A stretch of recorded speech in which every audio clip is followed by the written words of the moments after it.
I'm Michael, and welcome to Beyond the Screenplay. Today we're talking about Collateral, the 2004 film directed by Michael Mann, screenplay by Stuart Beatty. I'm joined by the Lessons from the Screenplay team, Trisha Rand, welcome back. Thank you so much. Hello, everybody. Brian Bittner. Hello, hello. And Alex Calleros. Hi. So Collateral, I've been thinking about it, and it might be one of my favorite movies. It's kind of like low-key always been like up toward the top, and now that I've been thinking about it more actively, I think it is just one of my favorite movies. It has this really, really great, tight script, and I feel like it's one of the best showings of Michael Mann, and there's this sort of like emotional connection I have with Michael Mann, and the first time I saw like Heat and this movie and all these things. So revisiting this was really fun because it's always fun to watch this movie, but also realizing how much I appreciate it and that it continues to age well is really impressive to me. So there's all those things that I want to talk about. But the video for Collateral is special for also several reasons. First of all, it was the first midpoint video, which need I say more? But it was also the first time I collaborated with someone else on a script. Brian, this was your first script for Lessons from the Screenplay. It was. Tell us about that. I had written an article about Collateral, which you read, and we sort of were talking back and forth about it. And then you said, John York, Into the Woods, midpoint, go read this. And I said, okay. So I went and read literally all of Into the Woods and adored it and still come back to it all the time. Then we talked about this moment in Collateral where he goes in to see Felix and he makes this change. This really like life or death situation where your protagonist has to make a change and he actually might die if he doesn't change his entire change at in that moment, but then obviously on the macro change his entire life outlook. So we zeroed in on that, and it's cool because York talks about when the protagonist goes into a cave and gets the elixir of what they need. And he says, you'll be surprised how often it's actually a cave or like some kind of thing. And in this, it's like a club, it's a very different thing, but it is like he has to like gain entry and go in, and then he comes out a different person. And so that was all really fun. And we went back and forth on drafts and scripts and just figuring out how to write an LFTS video. But then one of my favorite things about the movie then got completely cut out of the video. We'll talk about that later. So then starting another fun tradition. Right, exactly. One of my favorites. So I wrote a blog post, which is still up on lessonsfromthescreenplay.com if anyone wants to go read it. But it was also what started this conversation of like, we've done so much work on this and we're only presenting this one thing to the world.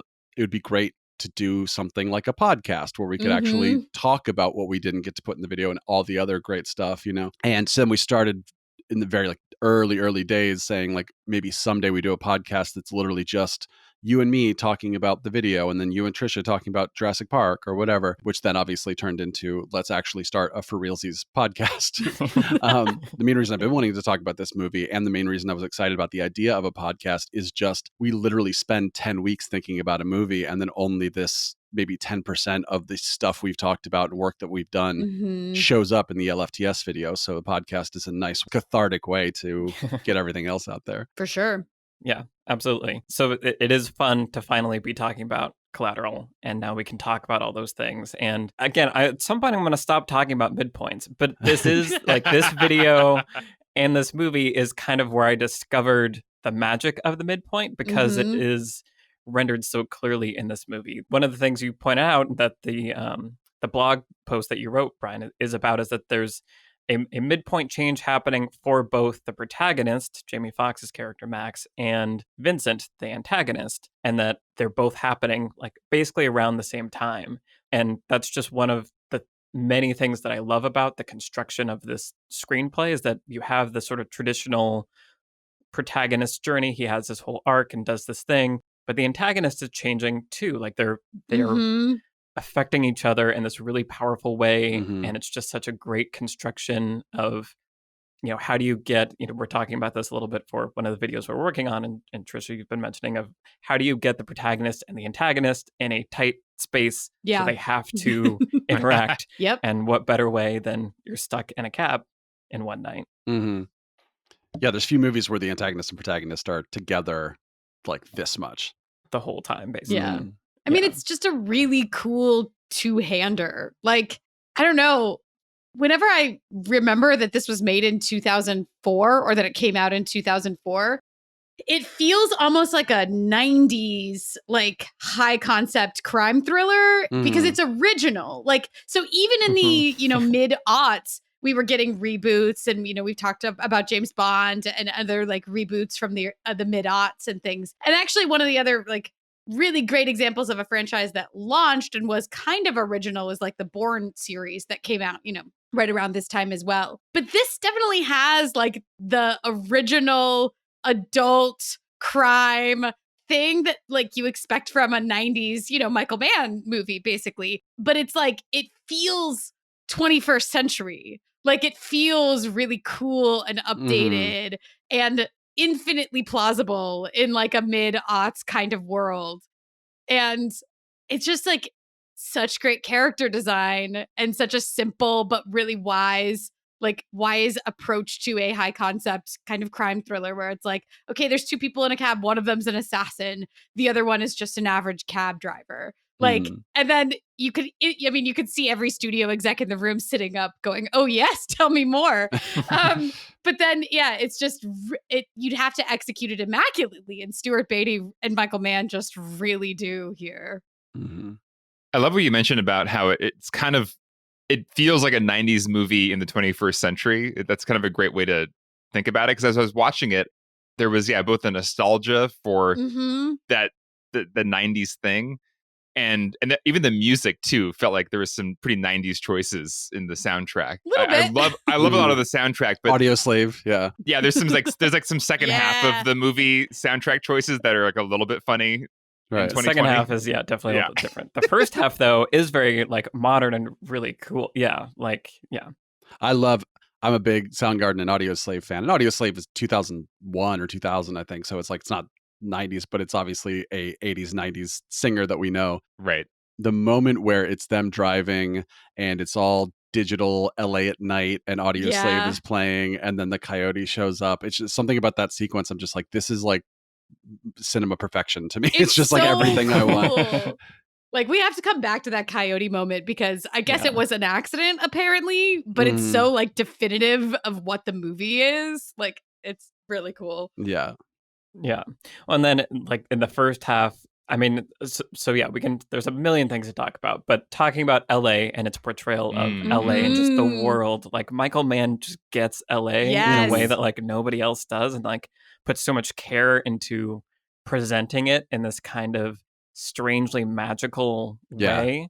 Yeah, and absolutely. I mean, so the soundtrack definitely helps. You have like Groove Armada and the Roots happening, and then there's this choice to shoot it digitally, which was like a big deal because we weren't at modern digital cameras, which are just as good as film cameras. Like there's a certain sacrifice that was happening in the 2000s where if you shoot it in HD, it's not going to look quite like a film. Right. But I think because this whole movie takes place at night and it is this kind of surreal thing, it's this honestly the only time I've seen this kind of HD employed in a film that didn't bother me. Right.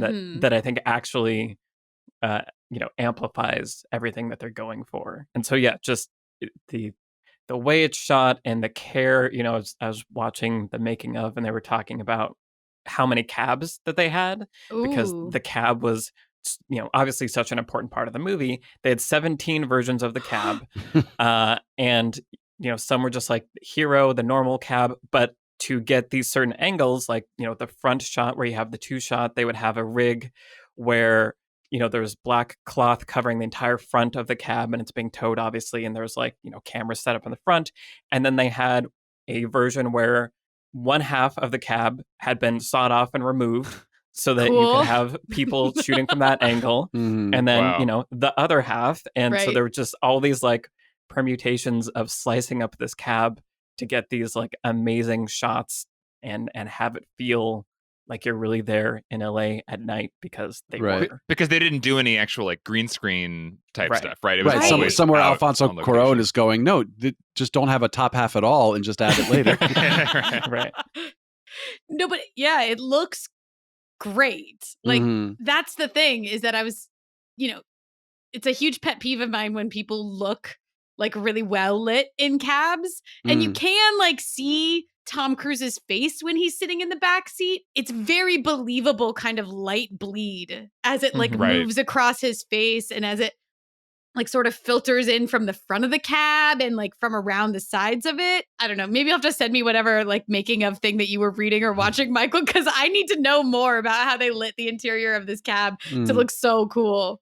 They were talking about how they also lined the entire and like interior of the cab, anything that wasn't on screen, with like Velcro, so that they could have these kind of special, I think, LED panel lights, which was like crazy revolutionary in 2004, that they could just Velcro these certain kinds of lights with the right color temperature and put them exactly where they wanted to achieve that kind of effect. So there's like a crazy amount of meticulous detail happening that really paid off in this instance. For sure. Going back to the kind of the digital versus film moment that this came out in, I do remember it was early enough in that digital revolution that it did bother me the first time I saw it. Like watching it again, I actually really loved the look of the film. But back then, it really was rare to see a film that was shot digitally that was not like a Blair Witch Project that was trying to be right, just like a full-on thriller. And there were certain moments early on in the film, I think when Tom Cruise is like first arriving in LA, not at the airport, but like the next time you see him, there's almost like kind of a weird motion blur happening with like the night photography. And it's like, no, wait, like, why'd he do this? Like, why are you doing this, Michael Mann? Like, just shoot it normally, like a normal film.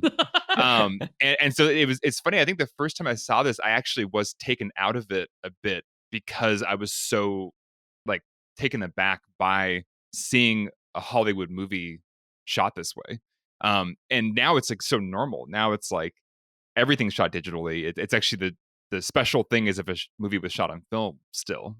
There is a different digital quality, even when you get up to like, now it's blurring more and more. But for a while, even when the digital cameras were getting better and better, there was still a difference. There was still like a different vibe and a feel.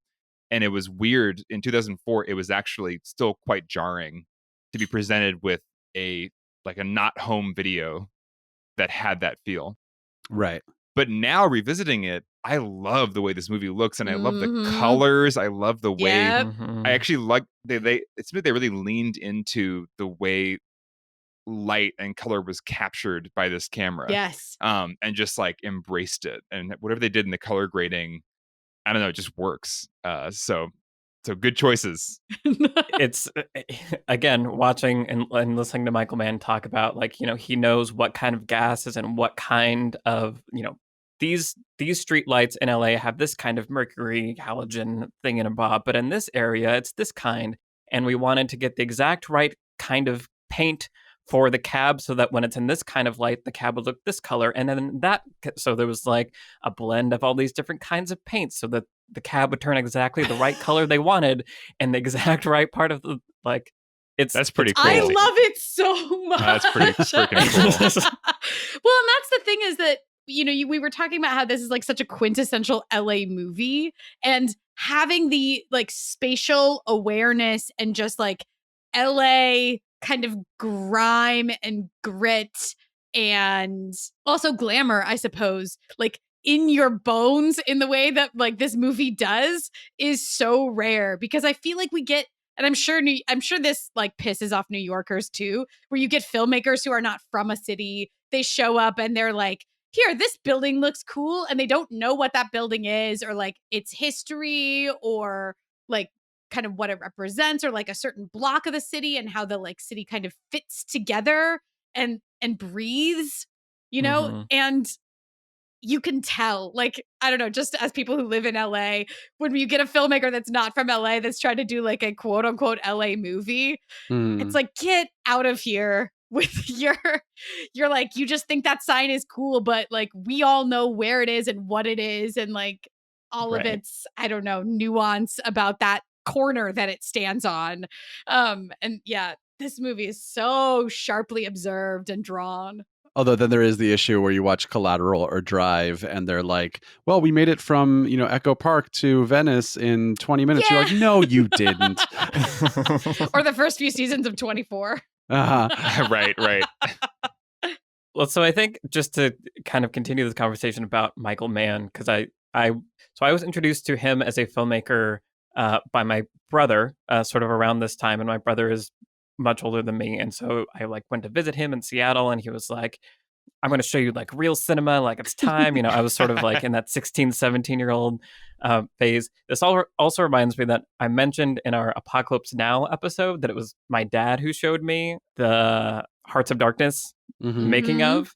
And at the time, I was really puzzled by that because I was like, there's no way my dad knew any of that. Like, that doesn't make sense. It was actually my brother who sat my dad and I down. So Nice. My brother was actually the one that instilled me with all of this, like the deep cuts of Apocalypse Now and Michael Mann. So sat down, watched Heat, and he kind of explained to me like, this is like Michael Mann, it's all like real. He had them like actually practice bank robbery things, and like the gunshots are real, and like Al Pacino and Robert De Niro had never been in like the same scene together, and so it's like a really big deal. And so he sort of got me on this like Michael Mann train.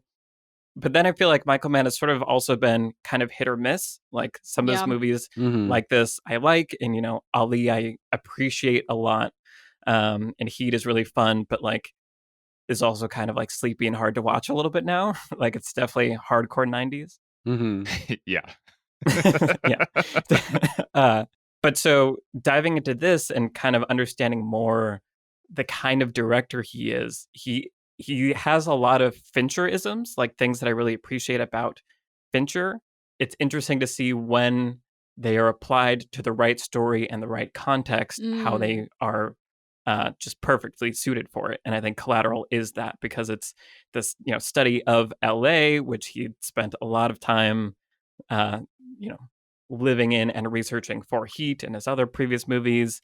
And apparently he drove a cab, and his like brother drove a cab, and his family started a cab company way back. So like he has this intimate knowledge of like what it's like to be a taxi driver also. But yeah, he's just very meticulous, and the actors were talking about doing like 70 or 80 takes, and kind of that Fincher thing where it's like, it's really fun at first, and then at some point you're kind of beaten down emotionally and you're just doing stuff, but that's when it becomes real. And, sometimes that's what you want. Sometimes it's not the best approach. And then kind of the last thing that struck me was how into the characters' backstories he got. Like he really pushed for rehearsals, and like during the audition process, really working it with actors.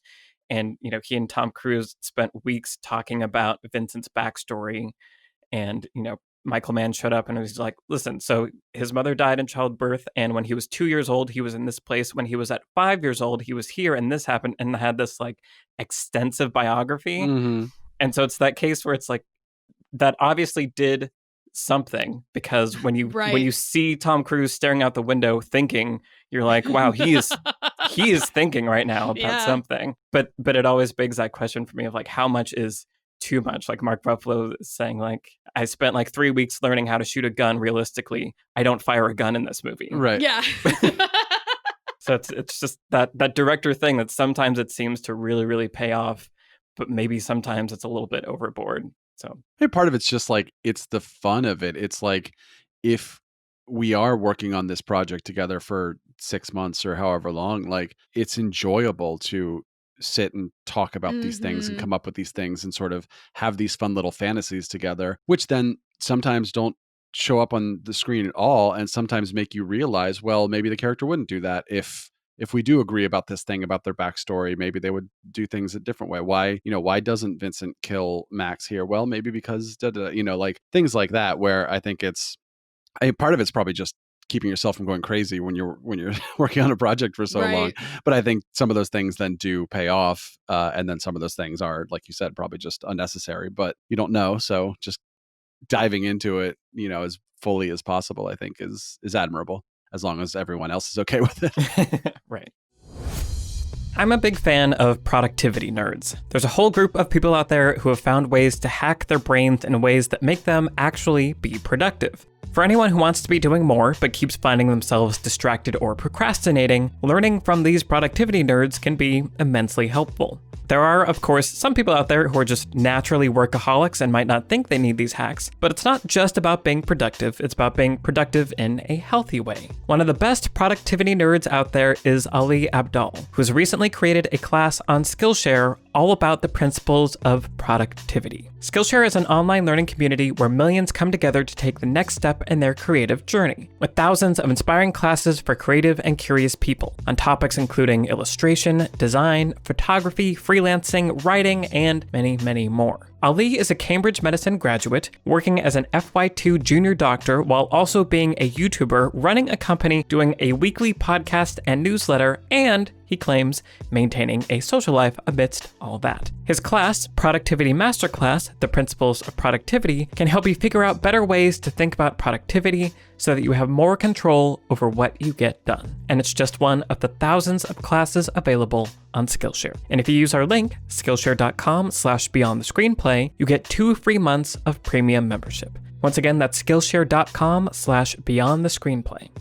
Thanks to Skillshare for sponsoring Beyond the Screenplay.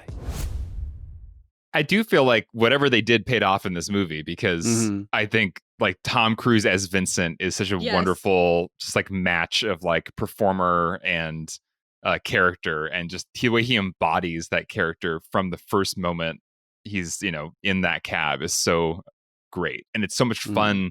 And Jamie Foxx is amazing as well. Like he really embodied this guy who doesn't have confidence, who really is unsure of himself in a way that Jamie Foxx in other roles is the super confident guy. And so both of them inhabit these roles like in a really deep way, so that when they're together, there really is that electricity of this like yin and yang, these opposites.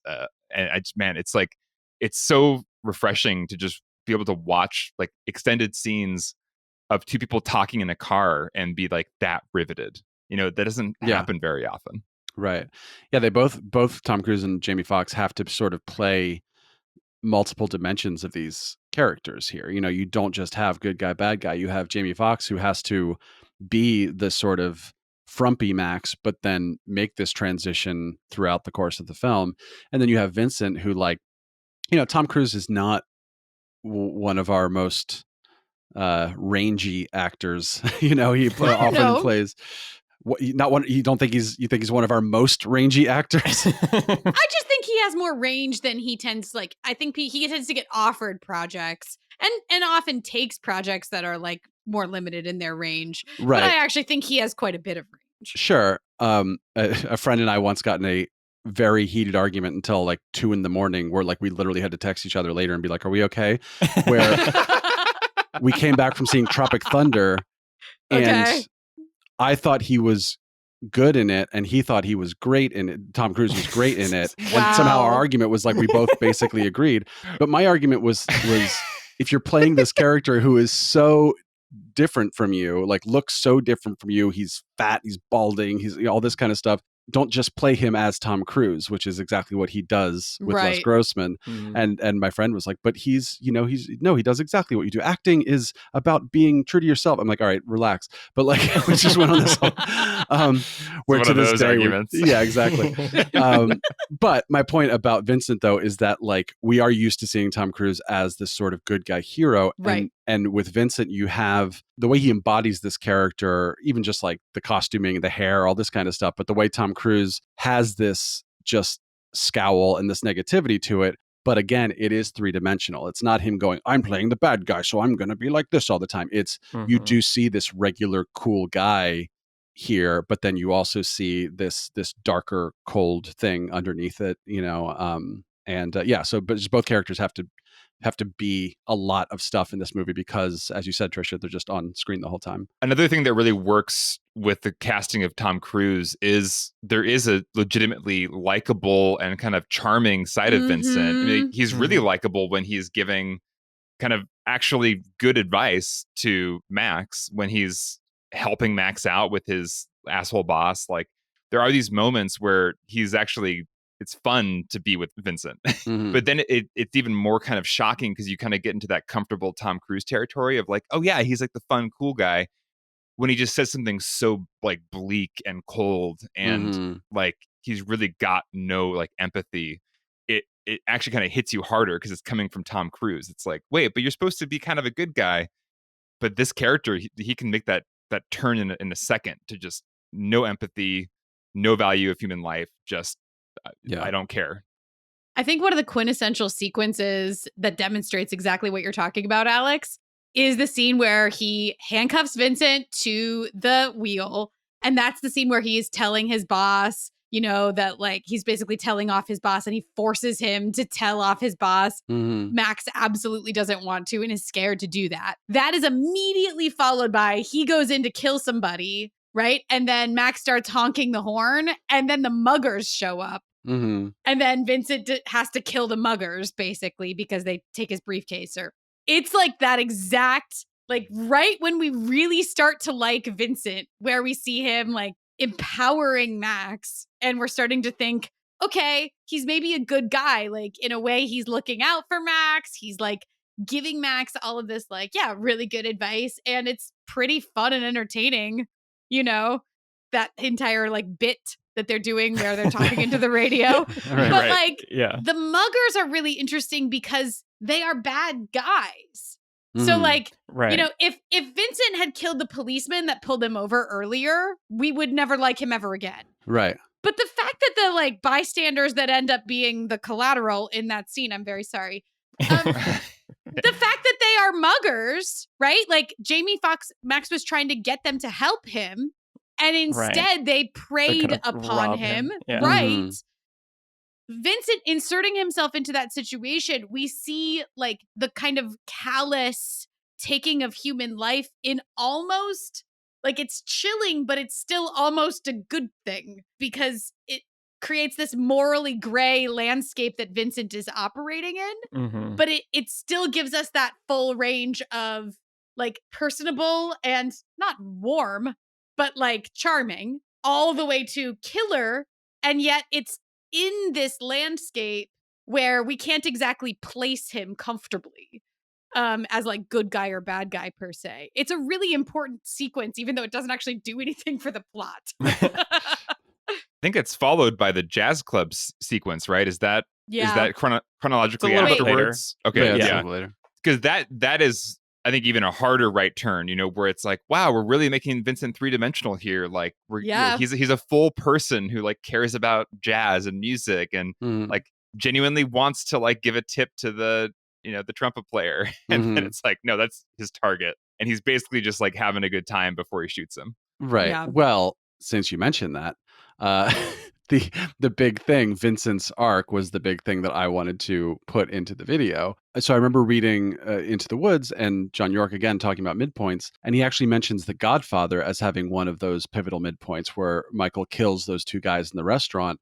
But in this case, it's not going into the cave to get the elixir to make you the hero. It's making that choice that is the point of no return that is going to set your downfall into motion. So that always stuck with me as sort of like York talks about a tragic arc being sort of upside down from a traditional Freytag's pyramid arc, where it's like the crisis is the moment of hope and the midpoint is like the worst thing that they do. And so then that always stuck in my head.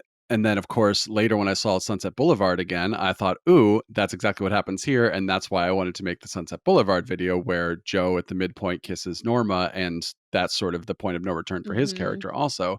But then there was a big thing I thought about with Collateral. I was like, you have an antagonist who is on screen so much that he actually has this complete arc. He has this facade that he's this cold killer. But then you see these moments of sort of compassion, with Max's mother or the Jazz. And even when he kills Daniel, it says like he puts his head down gently, almost regretfully. Like he actually just this little glimpse of, I wish I didn't have to do that. And then, of course, the fact that Vincent doesn't just kill Max when Max becomes increasingly inconvenient. 100 different times when he really probably should. Like, And the thing that I thought was really cool is that you have this positive arc and this negative arc, and they each have a midpoint. There is that moment where, like you were saying, Alex, like, oh, he's just having fun until he kills it. It's like, I genuinely believe that Vincent wants Daniel to live. Like he wants to, he wants himself to be the kind of person who would let this happen. But then he makes that choice. And you can see after that point in the movie, you don't really see a lot of compassionate Vincent anymore. You see, I am the cold, calculating killer.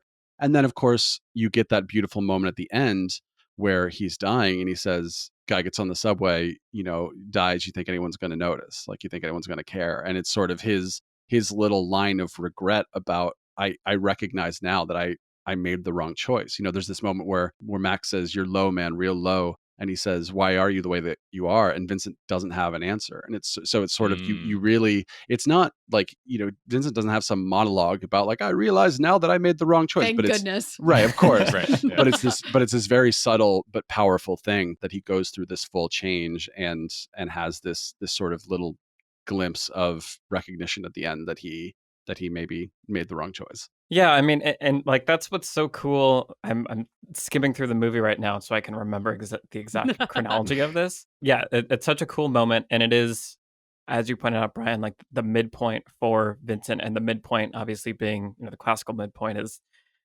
the protagonist, the central character, kind of understanding the truth for the first time, Mm-hmm. and then, like you're saying, Brian, like it's what they're going to do with it that kind of determines the rest of the movie. And, Right. and for Vincent, it is this moment where he could let this person live, but he doesn't, and that sort of seals his fate. But I do think there is, you know, there's that quick shot in that moment after he's killed the trumpet player where he sort of like has to like shake his head a little bit. You can see, like you were pointing out, Brian, this moment where there's something has been disturbed a little bit here and like awoken in a way that is uncomfortable to him.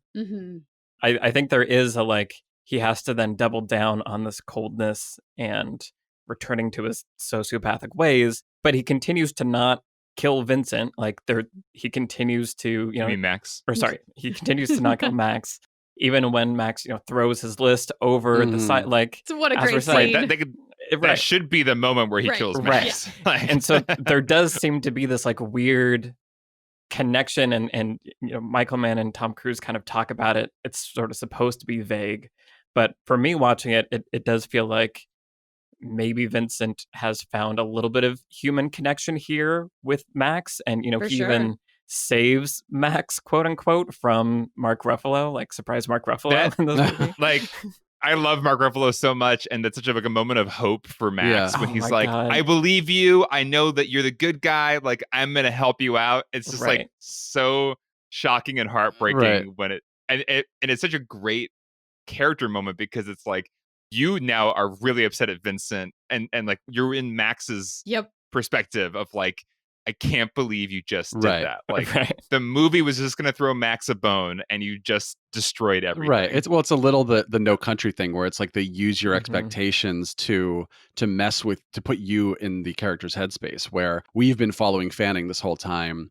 And so because we've seen a Western, we know in No Country, like the good guy is going to get the bad guy at the end, or we've seen a superhero movie. Or they're at least going to face off. Right. Right. Or we've seen a superhero movie. So when the Joker tells us his backstory, we're like, oh, okay, good. There's a backstory. And then we're like, oh, wait.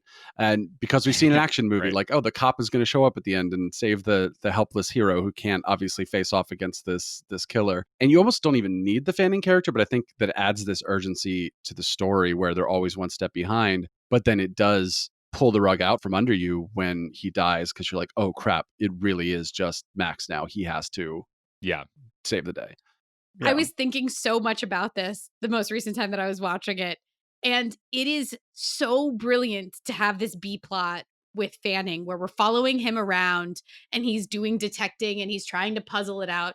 First of all, without the B plot with him, there wouldn't be enough in this movie, right? Like it's amazing to watch these two characters go head to head and like influence each other and like drive around on this one long night in Los Angeles. If you didn't have the Fanning character, it would just feel too sparse. So it makes it like fills it out, makes it increasingly interesting. Gives you some moments of like respite before. Yeah.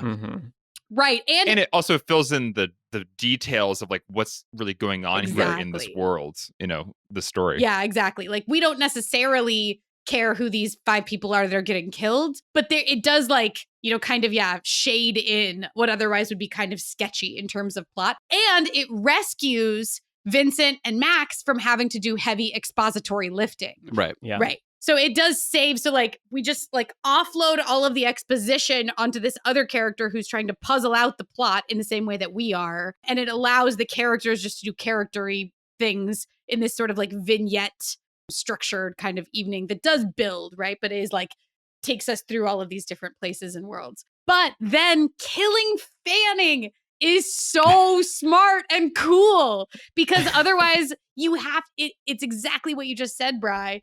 Like, we are counting on him to save Max. We are so invested in this idea that he is going to save Max, or that at least like he's going to like team up with Max, right? Like, even if he has to like, you know, break protocol or whatever, that he's going to team up with Max in a way to get him out of there.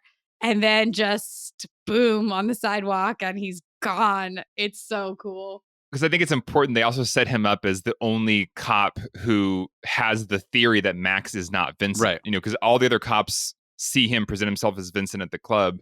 So they're just like, oh yeah, this must be Vincent.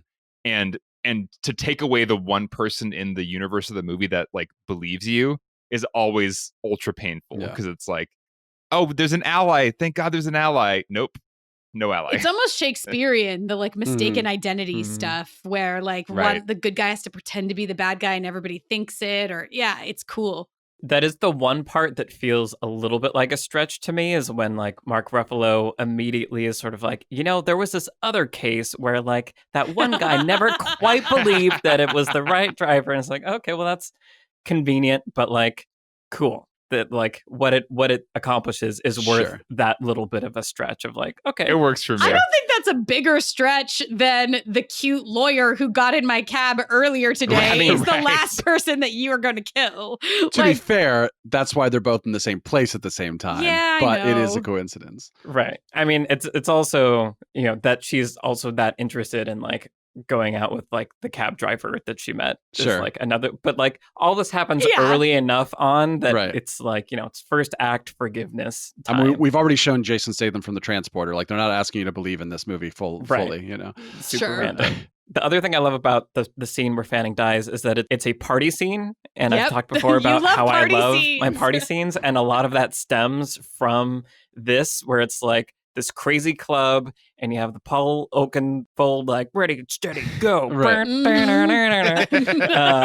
so it's just like... this is like a genesis of so many Michael Tucker things. Watching this movie again, I was like, half the things that were happening during our year of finite films feel like they came out of this straight movie out of Collateral.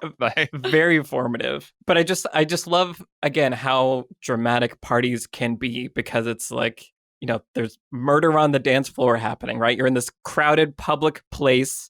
So like stakes are super high, but there's so many people that you can like move in the shadows also. So like you can have all these people in super close proximity and not know that they're in close proximity. And then when it explodes, it's going to be even crazier because there's all these innocent bystanders around, and you can have cool club music happening while you're doing it. Like, it's just so much fun. It's what movies are made for. If it was in the rain, it'd be better. And we can agree that Tom Cruise lying on his back, firing a gun between his knees at people is the coolest. It's just the coolest thing. Pretty cool. I would definitely shoot my kneecap off. You know, they had Tom Cruise, of course, do the like several months of training and stuff, but he was so good that like actual training courses for like professional like police or army or whatever use clips from Collateral. Nice. Like that, the alleyway scene where Tom Cruise like takes down those two guys in 1.3 seconds. They're like, this is the most perfect example you can find of someone doing this technique. And like, of course, it's Tom Cruise. Tom Cruise. Was this pre-John Wick, though? It was pre-John Wick. Because this might not hold up anymore. But still, pretty damn good. Yeah. But since you mentioned Annie, Jada Pinkett Smith, like I really love her in this movie, just her performance. Yes. And I think that like she's lovely. She has 8 minutes. When I wrote an article about Collateral, I said she has 8 minutes to make us fall in love with her, and she does it in about 8 seconds. Yep. Because most movies, when you have like a minor character, and I mean like minor, like more minor than she is in this, you usually see them 3 times, rule of threes, you know, show up in each act for like a little bit. And you're like, okay, I'm following this like these very one-dimensional story or whatever. And she only shows up twice in this movie. She's gone for like an hour and a half. But one, just from a writing standpoint, she is such a presence in this movie because she represents this thing that Max needs to do to change his life. Call that girl. No, I'm not going to, whatever, you know? Exactly. And of course, there's some cute little I see you screenwriter kind of things where it's like, call that girl. Well, he has to call her at the end like, for a different reason. Right. Or he got lucky with the lights. And then at the end, he kills Vincent by getting lucky with the lights. Like, All right, yeah. adorable. But I love it. yeah, it's a credit to the writing that Annie is this presence throughout the movie, but it's also a credit to her performance in that 8-minute scene or however long it is, that I'm just like, she's unforgettable, and in this little just one scene. And it's kind of a bold choice to have it be that long, like spend that much time with Yeah. just like this character relation thing. And it's obviously super important for all the reasons you just said, but that is kind of a risk. Yeah, it was cool again seeing, they have footage of Michael Mann, Jamie Foxx, and Jada all rehearsing that scene and trying to like really like nail it because they knew how important it was.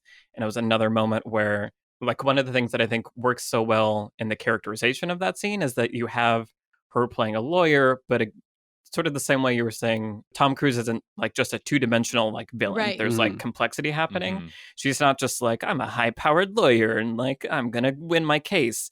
It's like she gets to reveal this like vulnerability and like I love this Mhm. thing, but it scares the hell out of me, and it goes through all this. And I think that was all in the script, but it also was like amplified because Michael Mann had all the actors go and spend time with people that really do all these things. So Jamie Mm. Foxx sat down with actual LA cab drivers that had been doing it their whole lives to like hear stories and understand what it was really like. And same thing with Jada Pinkett. She actually spent several days kind of shadowing the super high powered attorney to hear all like what the actual experience was like. And one of the takeaways that I thought was really cool is that doing that kind of research can reveal the sort of contradictory nature of things that you can only find in real life.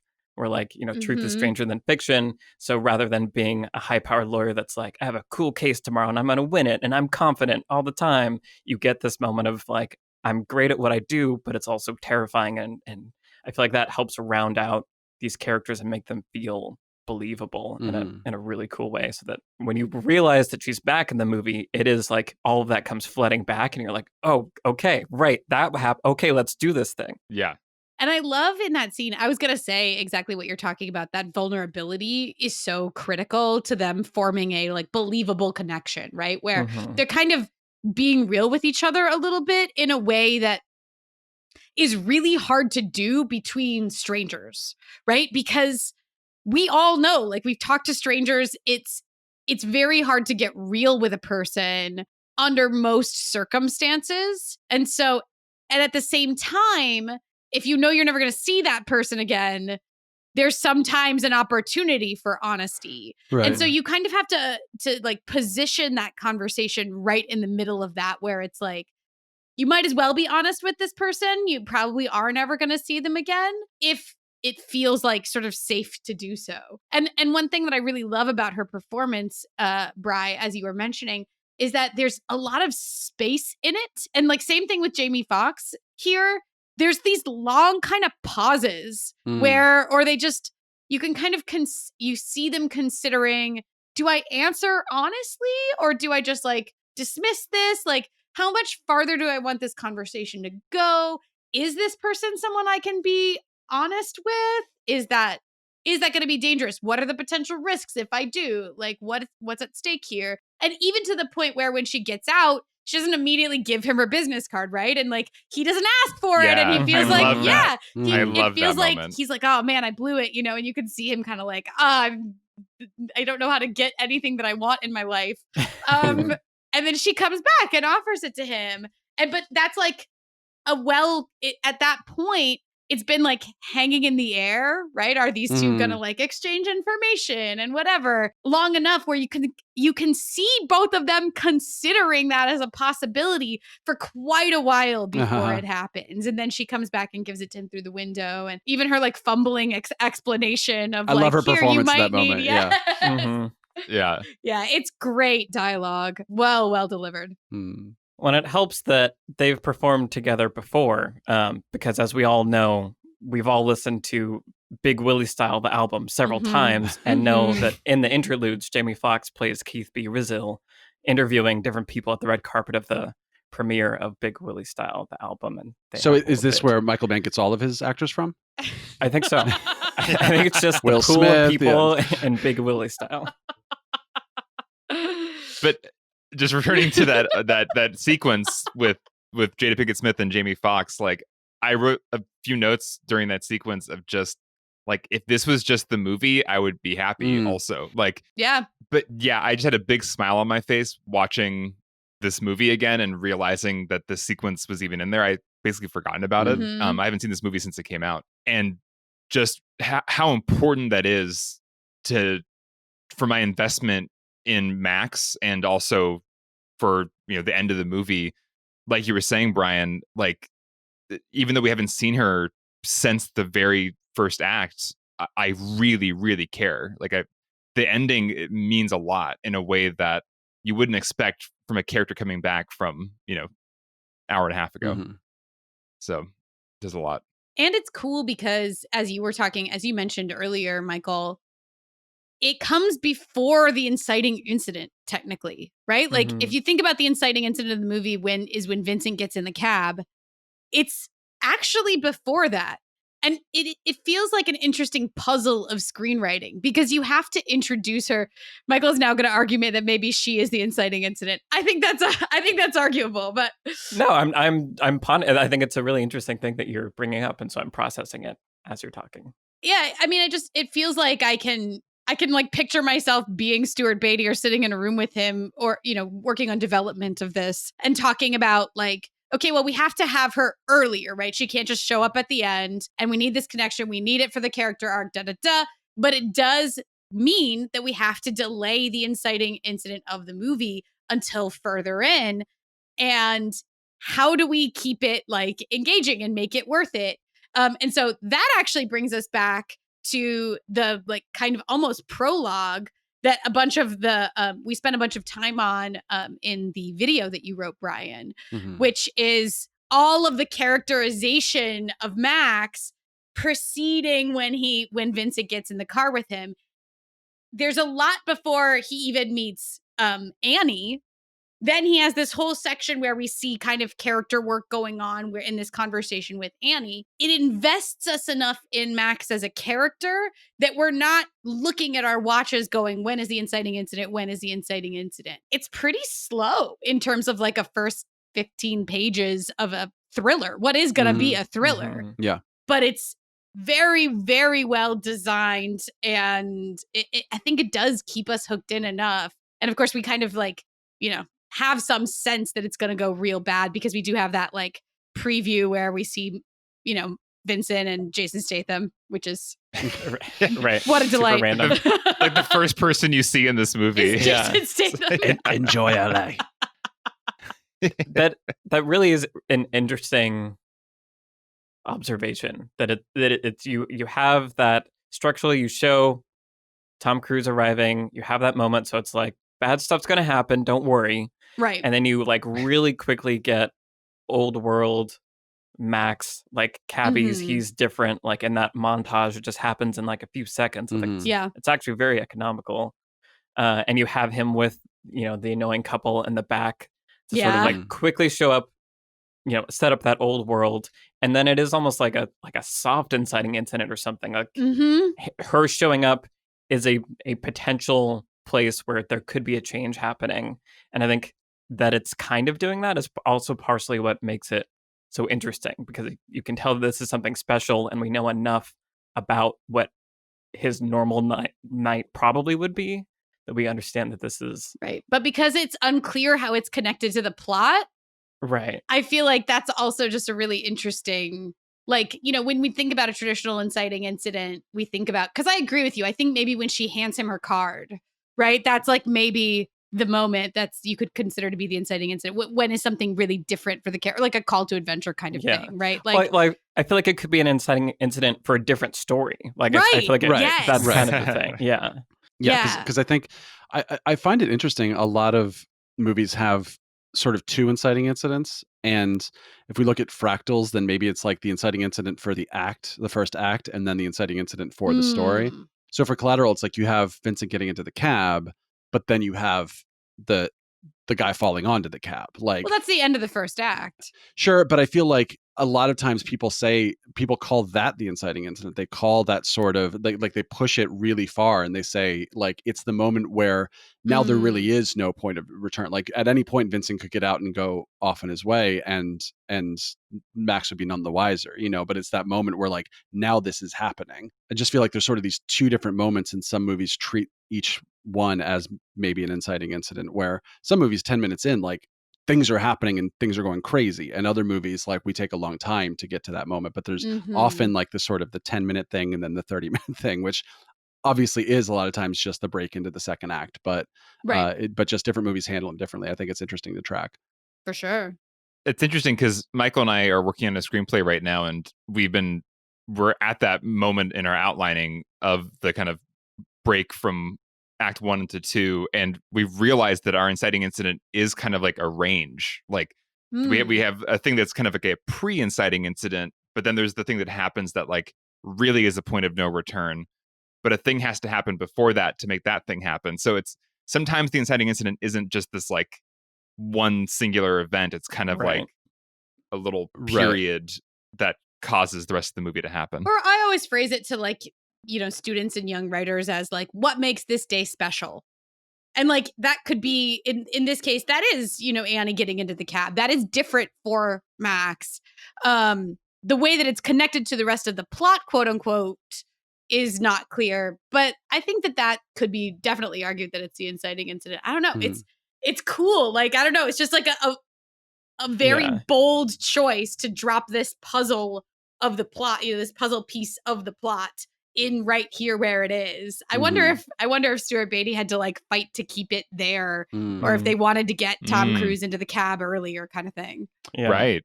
I think it's Film Crit Hulk who has like a blog post about lots of different structural things, and he's kind of, I don't know if it's him or not, but I read a blog post recently that was sort of attacking the idea of inciting incidents, and it was going a bit too far in my opinion, where it's like a little bit in that territory of like, nothing matters, we shouldn't have names for structural things. Right. I'm like, well, no, it's still useful. But I think the thing that I was agreeing with is that oftentimes, like we're saying, it can't, sure, it's not just a moment. It doesn't have to be a moment. It can be like a series of events that culminate in a thing that is an inciting event in that character's life. And totally. I feel like this is an example of a very extended series of events that all kind of together spin Max's life off into this craziness that is this one night, which is another thing, we've mentioned it, but like I just love that it all contained happens in a few hours. Like it's so cool. And I've been saying a lot lately that it's just so nice to watch movies that are meant to be movies. Like yes, just stories that like are meant to be told in 2 hours. It's just really fun. And this is a perfect example of that. Right. Of like, there's no other form this movie belongs in besides that like classic 2-hour Hollywood film. Right. There are movies that should be 70 minutes, but that are made to be 110 minutes because we don't make 70-minute movies. And then there are movies that should be 4 hours that are put into 2-hour movie because we have to be, So it's nice when it's like, this feels like the length it should be. Yeah. And I do like just the last like kind of character beat moment that I really like, that I've kind of more come to appreciate over time, is that Max is going on this journey where he's learning to embrace his inner self, and like he's not going to be afraid anymore. And there's that awesome moment, like again, after Mark Ruffalo was killed, where he's driving and he's just speeding up, and like Tom Cruise is slowly losing control of the situation. And it like, has that crescendo and then climaxes and like flipping the car. And that's such a cool moment because it's Max being willing to die in a way, or just like he values life enough. I don't know. It's hard to explain, but I like that he has to go to this place where he's willing to lose everything, because that's what you need to do if you want to like change, is like be willing to risk everything, because it's about risk. And then immediately after that is when he realizes that Jada is the other target, and now it's like, well, now you have to go prove that you're willing to live. Like it's not enough to just be willing to die. Now you have to go show that you're willing to fight for the thing that you want and actually achieve it. I just love that flow of things. It affects me. Yeah. Well, cars are like convenient forms and symbols anyway, right? When you have somebody driving and somebody riding, because they become a metaphor for control anyway. So like it reminded me a little bit of like Fight Club, you know, where they're like on the freeway and Tyler is driving, I guess. And who that scene makes no goddamn sense. Also, they get out of opposite sides of the car. I truly, that's the one where I'm just like, all right. Like, sorry, we'll talk about Fight Club later, but paint a self-portrait, build a house. It's like, who are you talking to? Because there's people in the back seat anyway. But it reminds me of that scene because that's the thing about cars, right? Is that they are already metaphors about control, right? They are already metaphors about who is in control of the situation. And that's what part of what makes the entire approach to this so delicious and like clever, because you have a disempowered driver for the entire movie. He's technically in the driver's seat of his own life, quote unquote, but he's actually not. Everybody else is driving him. They're telling him where to go. It's this like layered metaphor already. And then to like have it literally be the character's journey where he has to take control of his life, of the car that he is driving, that he has never ever been in control of for the whole movie, to like crash it. And I think that's part of why it resonates with you, Michael, is that there's like a built-in like symbolism to it anyway. And so there's something so gripping when he really does start driving the car. And it's only for a brief moment because obviously it's not sustainable and it creates this explosion, but it does tip us into that third act and towards the climax where we see now that Max is taking initiative. And that he destroys the car in doing so also, just to round out that metaphor. That's cool. Ego death. Exactly. I also love just the what Max's facade is just so relatable. You know, it's just like I spent a lot of my 20s talking about the things that I would do if this one thing weren't standing in my way, when that one thing was stupid, you know. And I really like another 2004 movie, Shaun of the Dead, kind of a similar protagonist issue of not just taking control of your own life and sort of being in the driver's seat, but then they're in this genre of like this big thriller action movie or a rom-com where it's like, I think the reason I love both those movies so much is because even if we're living in this sort of hyper world, like hyper, almost like surrealistic, like this is definitely a movie. This is not something that's going to happen to you tomorrow, hopefully. It still feels like these are just very three-dimensional, relatable characters who are dealing with the same things that I have dealt with, and I know people who are dealing with, and that kind of thing. And I think that's what I really love about the design of Max in this, is that it just feels so familiar. Yeah, 100%. I just love the moment where Max doesn't get to eat his sandwich because the body falls on his car. He's like, I'm so ready, and everything's so neatly. I love it when people eat in movies or like try to. Like, it's just so realistic, and it's such like a basic piece of business. I don't know. I have characters eating in my scripts like constantly because it's like, I feel like movies suspend unless someone's having a conversation in a restaurant, but even then, they're not really eating, right? They're like just talking to each other or whatever. Right. And eating sort of like becomes like this metaphorical like thing for like gluttony, where if we see a character eating, it's like he's a crime boss and he's eating lobster or something. And we're just like, all right, we get that. That's a character thing. Right. And it is, I guess, a character thing where he doesn't get to eat his sandwich and it falls all over the seat next to him and whatever. Because it is about like, he doesn't even have control over his dinner, right, in this case. But it's just like a really relatable, like grounded, awesome moment. Two things. I want to know what Brad Pitt eating all through Ocean's 11 means to you, symbolically. And second, I think in The Dark Knight, literally there's a cab driver about to eat a sandwich when Bruce Wayne and Rachel fall into his cab. I think it's like they cut to the cab as he's bringing a sandwich up to his mouth. So now I know where Christopher Nolan. I mean, Dark Knight was based on Michael Mann movies. Michael Mann movie, yeah. There you go. And it does add a note of humor, and I think that's kind of what you're talking about. So often, you know, like we'll see a cop spill coffee on himself or whatever, like in sort of a fumbling way that creates a note of humor. And I actually do think the sandwich does that in that scene, because otherwise we'd be probably so horrified right? Like the body falls onto the car. Maybe we would not find it funny. Although Tom Cruise's delivery of, no, I shot him. The whatever Bullets in the fall fall killed him. killed Thank him. you. The bullets in the fall killed him. yeah. So Yeah. there's some comedy in it anyway, but the sandwich really amps up the comedy, I feel. Okay, well, so we know what Trisha's lesson is then from this movie. Does anyone have else another want one. So some of my favorite podcasts that we've ever recorded are actually our patron exclusive podcasts. For some reason, I think it's because our patrons have really good taste. We often end up talking about really great movies over there that we otherwise probably wouldn't get to talk about. We also get to swear there a little bit, which is fun. It's true. There's a little bit of an unvarnished thing that happens over on Patreon, Excellent word choice. to be honest. But we recently talked about The Prestige, which was so much fun, and we all really love that movie. We talked about Her. We did a podcast on Pirates of the Caribbean, Curse of the Black Pearl, which ended up leading to a video because we just discovered so many cool things about it as we were discussing it. Mhm. And over there on Patreon is also where our Spider-Man Into the Spider-Verse podcast lives, and Scott Pilgrim versus the World, and No Country for Old Men. There's a lot, and we're doing new ones every month. So if you want to be a part of this and get access to all of these patron exclusive episodes, join us over there on Patreon. We also love getting to talk to people on Patreon and interact, and the voting is always really exciting. So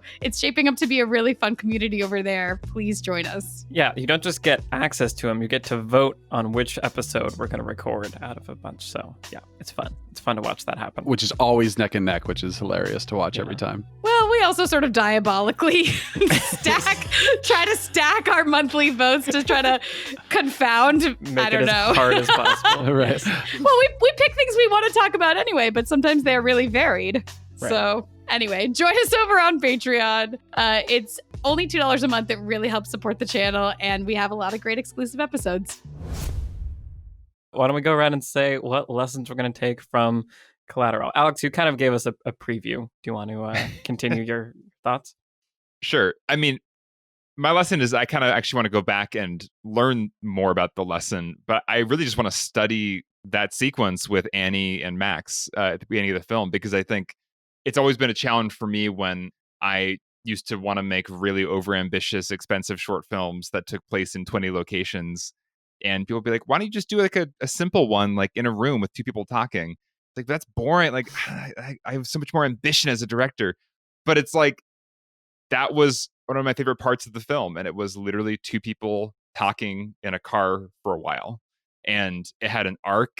They had kind of facades up in the beginning. She's presenting herself one way. He's asking her kind of questions about what he wants to know about her. They're kind of poking each other to see what they can get out of each other. And then it ends in this very vulnerable moment and this act of kind of like kindness where he gives her his special, like, vacation picture. And to take me on that full arc with just two people in a car is so impressive to me. So I want to know more about what's going on beneath the surface in that scene that just, makes me love these two people so much. Mm-hmm. And I think as a message to film school, Michael and Alex, there's definitely directing and cinema happening in that Yes. conversation. Like Right, we were talking right. about, like the cinematography, like all that stuff is there. It's just not Right. like dancing in front of you and trying to call attention to itself. Right. It's not, look at me, I'm a director. Right. Yeah. Cool. Trisha, beyond sandwiches lesson. There is nothing beyond sandwiches. I want to talk a little bit about agency. This is something I've been just thinking about lately as I watch movies. And we traditionally talk about agency to mean, like, does a character have the ability to affect the plot? Essentially, like, does this character's choice matter? And one thing that I think makes Collateral so cool is that basically every supporting character does have agency. Like, even down to Mark Ruffalo, we talked about, and it ends up being his agency that gets him killed, right, in that crucial moment. But Javier Bardem, who is awesome in this movie, Right. We Like- didn't mention it We all. didn't mention him. I know, like, They're like, what's it named? The Dark Santa Claus? The Pedro, evil Santa Claus? Pedro Negro. mhm.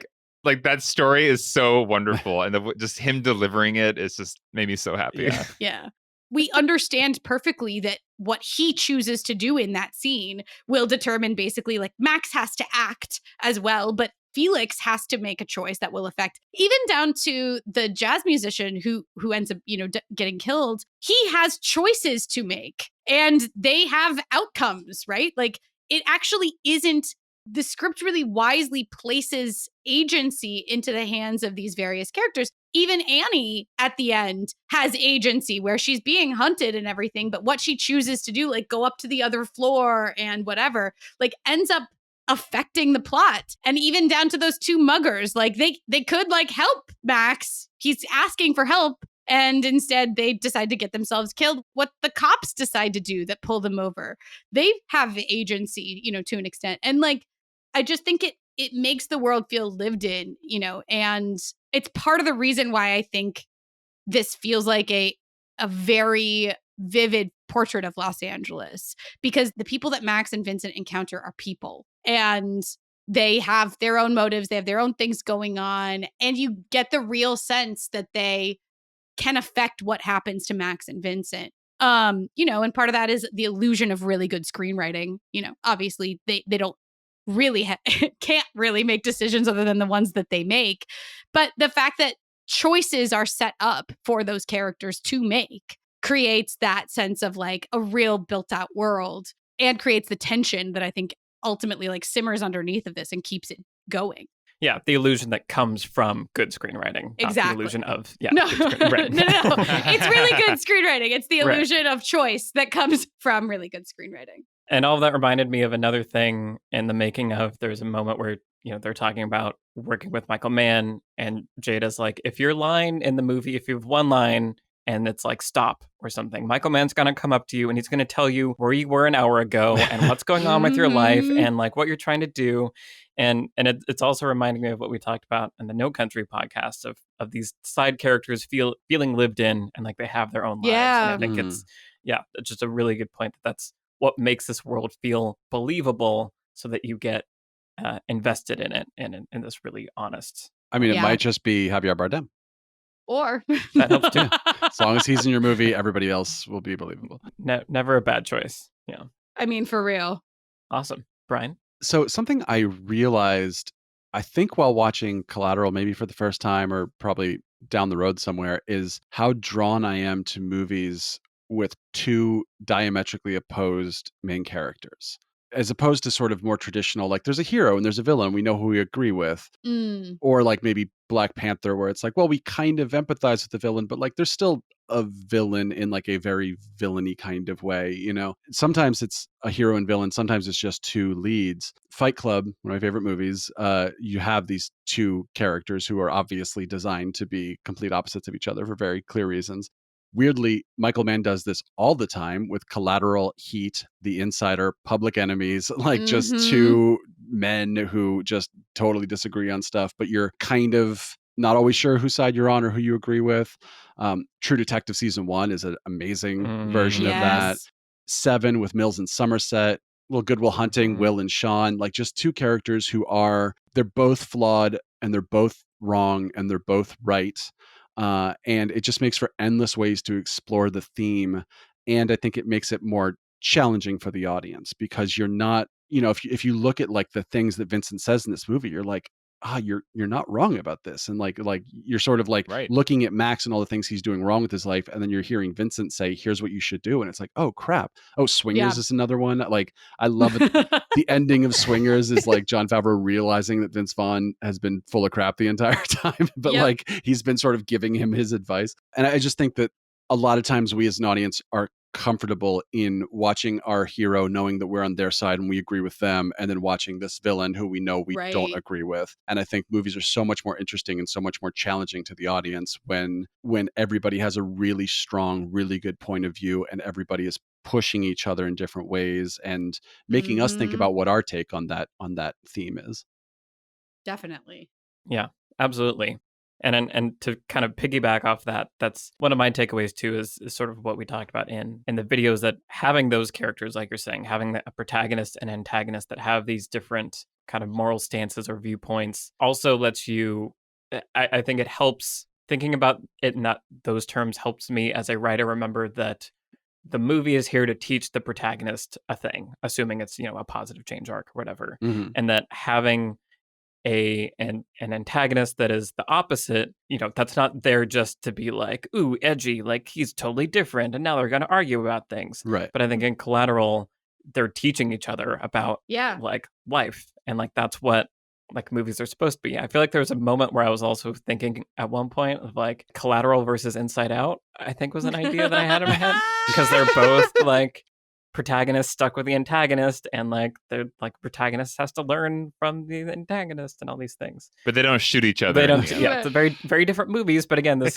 structure of make your protagonist have this flaw that we can empathize with, like you were saying earlier, Brian. It's this very relatable thing that Max is dealing with, and then there's this crazy situation, and he's paired with someone that is the opposite, and because of their situation, he's going to have to learn like a new way of living from this person. Mhm. And I think just remembering that is, the bigger purpose often in a story is to teach those life lessons is important. Mhm. And this movie shows how entertaining it can be while also doing that. So thumbs up Collateral. Definitely one of my favorite movies, I've decided. Yep. Also, the coyote. If you can just like capture something that like is an image of what Los Angeles is, right? Like the wildness of a coyote roaming the streets at dawn is kind of perfect. Mhm. And I think what's cool about that is I remember when I first thought, I was like, that's super weird. Why is there an animal in Los Angeles? And then you move to Los Angeles and you there they are. Right. And so it is that weird, like actually authentic thing that might seem weird to people that don't like understand what Los Angeles is and where it is, and that we are right next to the wilderness in that interesting way. And it's just so weirdly perfect to have like a gray coyote, like with Tom Cruise's Tom hair. Cruise with like the gray suit and the gray hair. It's like the perfect like animal totem for right. And the lack of a backstory, right? Like we assume that Vincent has a backstory, but like we don't get to really know much of what it is. Mhm. And so like, cause he tells us that bullshit thing where he's like, yeah, I shot my dad. And then it's like, none of that's true. But yeah, that mysteriousness of like something wild that you just encounter that changes you. It's it's great. Yeah. Cool. Why don't we go around and say what we've been watching recently? I'll start. I've been watching The Marvelous Mrs. Maisel. Nice. I am now done with the first season. So we're still making our way through it. And it's really interesting because the writer-director, Amy Sherman-Palladino, I've heard a lot about, obviously, Gilmore Girls and like her writing style and how Sorkin's style is very similar to it. And so it was interesting. I'd never seen Gilmore Girls, so this is my first exposure to her. Oh, welcome. It's cool. It's weird seeing how similar those kind of two approaches to dialogue are. I have these like complicated feelings with Marvelous Mrs. Maisel. Overall, I really like it. There's this kind of tonal style mishmash thing that's sort of happening, that like some of the choices being made, like I feel like all of them together don't necessarily all point and do a cohesive thing, but they're all really interesting in and of themselves. And at any given time, enough of the choices are like overlapping and doing a really cool thing that it's really engaging, and like the performances are really good.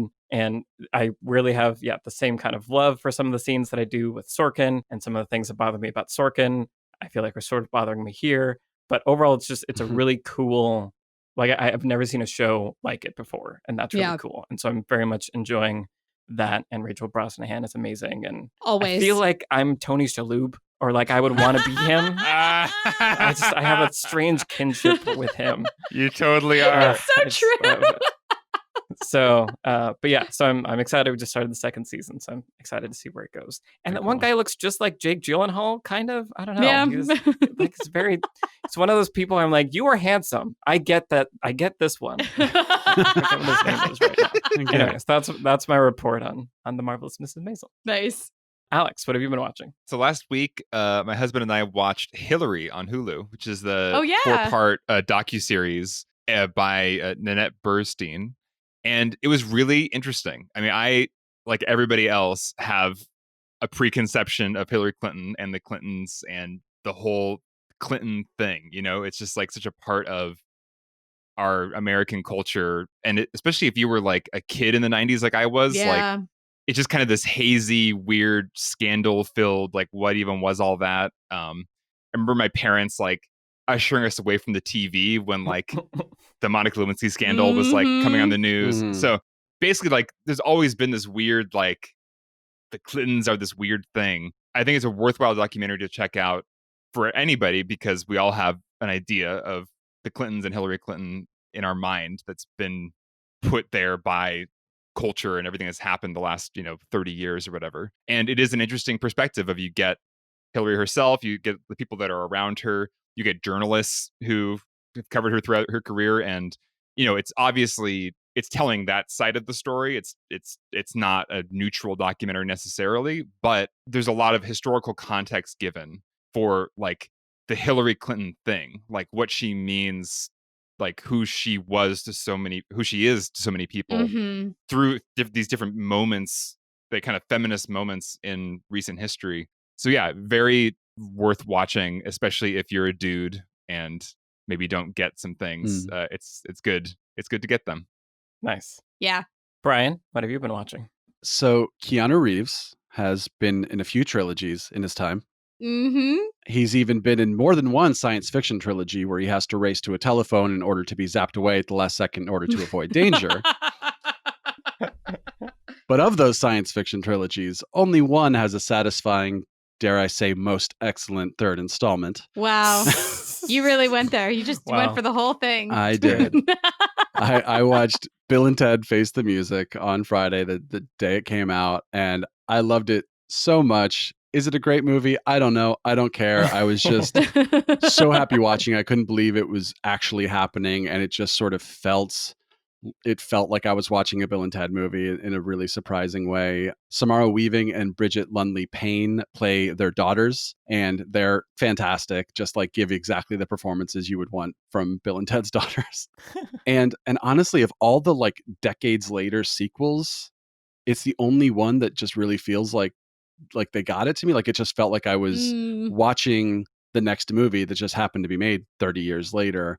Like obviously there's Blade Runner 2049, which is a complete revamped, total different thing. It's not trying to, yeah.